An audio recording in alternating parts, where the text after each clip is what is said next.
Merry Christmas. For this third word, we're going to focus on the word dwell. Now today is the first Sunday of Christmas. It's also the festival of St. John. And this word dwell comes from a wonderful verse from John's Prologue, from John 1:14.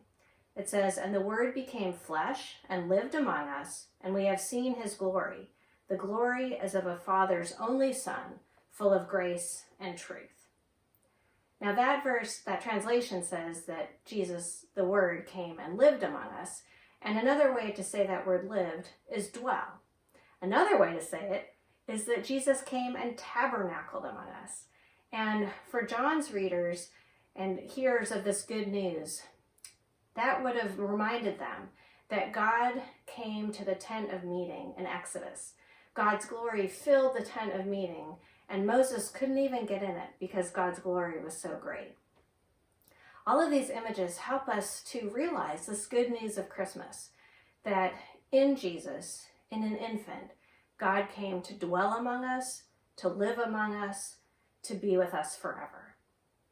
Now, when I think about this word dwell or live or tabernacle, or even you could say God pitched a tent among us, I think about a time when I was in college, and my friend and I were done with the school year, and we were going back to Washington State from the East Coast. So my friend had a car, and I didn't. So she invited me to drive cross country to get back home to Washington State with her. And so we did. And on the way, being college students, of course, we wanted to do it as cheaply as possible. We did some tent camping. We would stop at camping grounds near the highways and pitch a tent and sleep so we could get back in the car and drive a lot more the next day.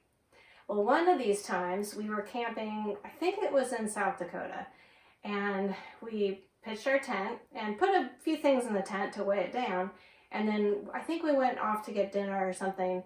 We came back, got to our campsite, and looked around, and I said, where'd the tent go?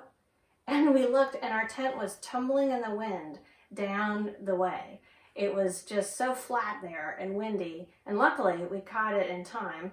We saw our tent tumbling away in the wind, and we ran after it, and we caught it, and then we staked it to the ground. Apparently the small amount of luggage we put inside wasn't enough. So this makes me laugh whenever I think about this story, because there I thought my tent was secure, but it tumbled away. But when we think about Jesus coming to dwell with us, coming to live with us, it's permanent. And no challenges, no amount of wind, no amount of hardship can ever take Jesus from us. He is dwelling with us forever. So I hope you think about that good news, how the Word became flesh and has come to live among you in your home with your family. And I hope that this can be a season of spiritual growth as you consider how Jesus has come to be with us. He's come to know what it's like to be a human, and he will bless us with his presence, his love, and his grace forever. Amen. Merry Christmas.